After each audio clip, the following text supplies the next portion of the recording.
여러분 잠시 시간을 되돌려 2009년으로 가보죠. 당시 게임판은 그야말로 화력쇼였어요. 콜 오브 듀티 모던 워페어 2가 실사 뺨치는 폭발신으로 전세계를 뒤흔들고 파이널 판타지 시리즈는 수백억 원을 들여 캐릭터의 머리카락 한 올 한 올을 렌더링하던 시절이었죠. 게이머들은 그래픽이 곧 권력이고 기술력이 곧 재미라고 믿었거든요.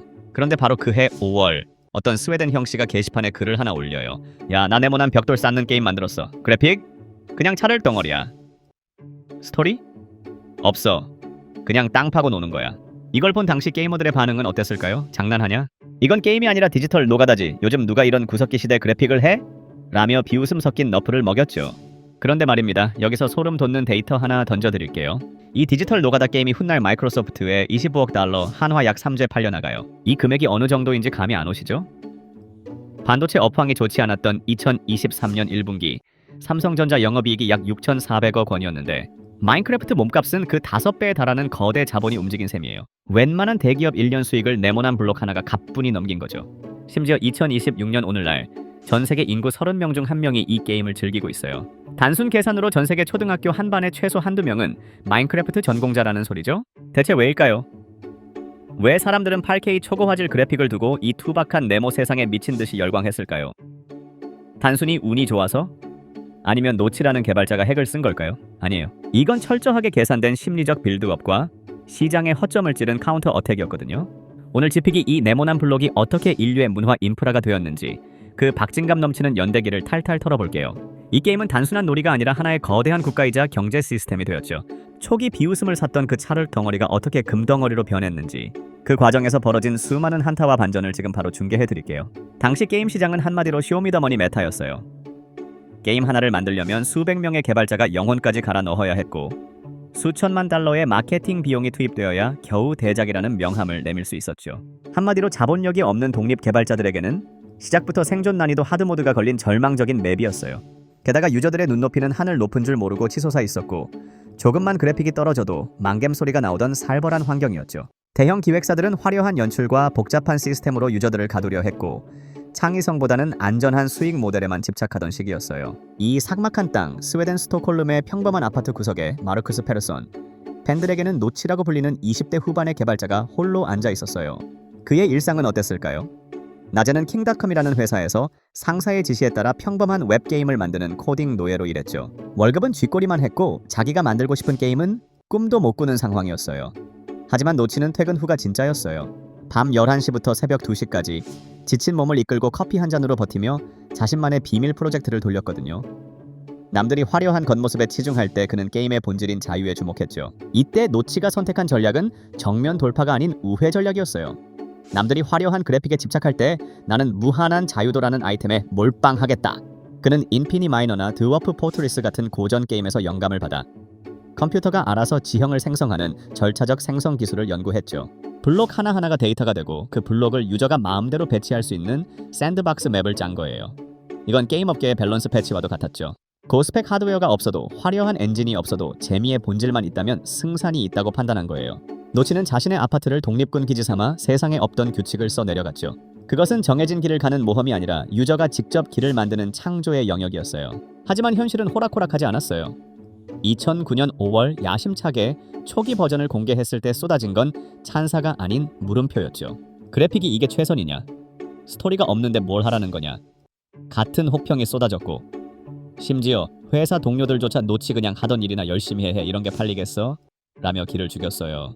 기술적 한계는 더 뼈 아팠죠. 혼자 개발하다 보니 버그는 산더미처럼 쌓였고 멀티플레이 기능을 넣으려 하면 서버가 비명을 지르며 뻗어버리기 일쑤였거든요. 진짜 위기는 2010년 게임이 입소문을 타고 유저가 폭발적으로 늘어나면서 찾아왔어요. 하루아침에 수천 명의 유저가 몰려들자 노치의 집구석에 있던 개인 서버가 뻥 하고 터져버린 거죠. 새벽 3시에 잠결에 일어나 검은 화면을 보며 식은땀을 흘리는 건 일상이었어요. 유저들은 내 데이터 날라갔다! 서버 안 고치냐! 라며 게시판을 도배했고 노치는 혼자서 개발자, 상담원, 서버 관리자 역할을 다 수행해야 했어요. 돈은 들어오는데 잠은 못 자고 몸은 망가져가는 전형적인 성공의 저주가 시작된 거죠. 결정타는 바로 페이팔 계좌 동결 사건이었어요. 단기간에 전 세계에서 돈이 입금되자 결제 대행사인 페이팔이 이거 수상하다 사기 계좌 아니냐 라며 판매 대금 60만 유로, 당시 환율로 약 80만 달러를 묶어버린 거예요. 우리 돈으로 10억 원에 가까운 거금이 하루아침에 잠겨버린 거죠. 돈은 벌리는데 정작 서버를 확충할 돈이 없는 그야말로 아이템은 있는데 만화가 없어서 스킬을 못 쓰는 상황이 벌어진 거예요.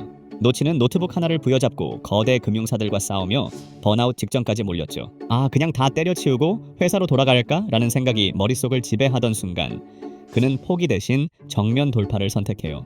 자신의 근본인 커뮤니티 유저들에게 상황을 솔직하게 알리고 그들의 의견을 게임에 실시간으로 반영하는 소통 메타로 이 위기를 뒤집기 시작한 거예요. 유저들은 오히려 노치를 응원했고 이 기묘한 결속력은 마인크래프트가 단순한 소프트웨어를 넘어 하나의 거대한 종교가 되는 계기가 되었죠. 노치는 여기서 멈추지 않고 결정적 한타를 준비해요. 유행을 따라 화려한 그래픽 패치를 하는 대신 유저들이 직접 게임을 뜯어고칠 수 있는 모드 문화를 아예 공식적으로 밀어줬어요. 유저들이 스스로 성을 짓고 로직 회로를 만들고 심지어 게임 안에서 컴퓨터를 만드는 것을 보며 노치는 확신했죠. 이건 게임이 아니라 하나의 도구이자 세상이다. 그는 게임의 소유권을 유저들에게 넘겨주는 파격적인 선택을 했고 이는 곧 폭발적인 콘텐츠 생산으로 이어졌어요. 그 결실은 2014년 게임 역사상 가장 충격적인 소식으로 나타나요. 마이크로소프트가 나타나 노치에게 야, 너의 그 네모난 세상 우리가 25억 달러에 살게 라고 제안한 거죠. 당시 팬들은 대기업 묻으면 자유도가 사라진다. 마인크래프트는 이제 끝났다 라며 항복을 외쳤어요. 하지만 마이크로소프트는 영리했죠. 그들은 게임의 핵심 DNA는 건드리지 않은 채 자본력을 동원해 서버 인프라와 기기 호환성을 풀강해줬거든요. 결과적으로 이 인수는 마인크래프트를 일개 유행 게임에서 영구적인 플랫폼으로 격상시키는 신의 한 수가 되었어요. 자, 이제 2026년 현재의 스코어를 보죠. 마인크래프트는 이제 단순한 게임이 아니에요. 총 판매량 3억 장 돌파. 지구상에서 테트리스를 제외하면 대적할 상대가 없죠. 2025년 개봉한 마인크래프트 무비는 글로벌 박스 오피스에서 9억 달러를 넘기며 전 세계 초등학생들을 극장으로 집결시켰고 이는 다시 게임 유입으로 이어지는 선순환을 만들었어요. 최근 업데이트된 페일가드는 고유의 공포 분위기로 성인 유저들까지 다시 불러 모으고 있죠.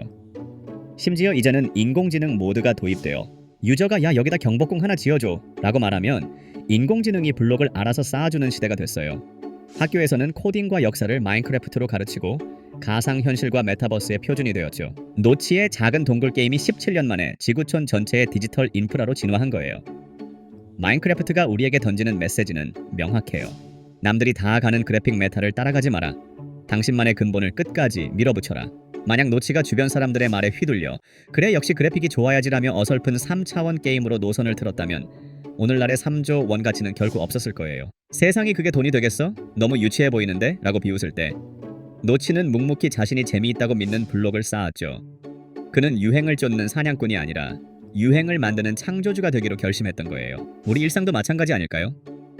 직장에서 상사의 지시에 영혼 없이 따를 때, 취미로 시작한 프로젝트가 지지부진할 때, 주변에서 그만하고 현실을 봐 라고 할 때, 그때가 바로 여러분의 마인크래프트를 시작할 때죠. 투박하고 보잘것없어 보여도 괜찮아요. 여러분이 그 일에 자유도를 부여하고 진심이라는 블록을 쌓기 시작하면 시장과 대중은 결국 여러분을 따라오게 되어 있거든요. 노치가 증명했듯 진정한 가치는 겉모습이 아니라 그 안에 담긴 무한한 가능성에서 나오죠. 2026년 오늘 당신의 스마트폰 속에는 수만 개의 앱이 있겠지만 당신의 인생을 바꿀 블록 하나는 어디에 있나요? 노치처럼 새벽 2시에 눈을 빛내며 만들고 싶은 무언가가 있나요? 그 작은 시작이 훗날 세상을 뒤흔들 제국이 될지도 몰라요. 마인크래프트의 블록 하나는 단순한 정육 면체가 아니에요. 그것은 누군가의 꿈이자 창의성이고 세상을 보는 새로운 관점이죠. 여러분의 인생이라는 거대한 맵 위에 오늘 당장 첫 번째 블록을 놓아보세요. 무한한 가능성의 세계는 이미 당신 앞에 펼쳐져 있으니까요. 실패를 두려워하지 마세요. 마인크래프트에서는 죽어도 다시 태어나면 그만이고 잘못 쌓은 블록은 다시 허물고 쌓으면 되니까요. 함께 이 무한한 모험을 계속해볼까요?